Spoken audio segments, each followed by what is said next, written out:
بسم اللہ الرحمن الرحیم۔ سامعین محترم، علیہ صلاۃ والسلام کی حدیث مبارکہ ہے۔ حضرت عبداللہ ابن عمر حدیث کے راوی ہیں۔ علیہ صلاۃ والسلام فرماتے ہیں کہ حضور علیہ صلاۃ والسلام تشریف لائے اور مسجد میں 2 مجلسیں لگی ہوئی تھیں۔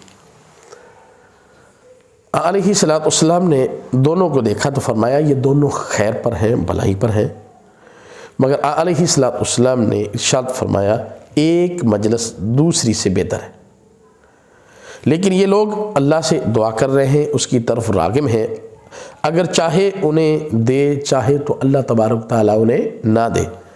لیکن فرمایا وہ لوگ جو فقہ اور علم میں دین حاصل کر رہے ہیں، یہ ناواقفوں کو سکھا رہے ہیں، فرمایا علیہ صلاۃ والسلام نے یہ ان میں سے افضل ہیں، جو ذکر کر رہے ہیں ان سے افضل جو ہے علم دین سکھانے والے ہیں۔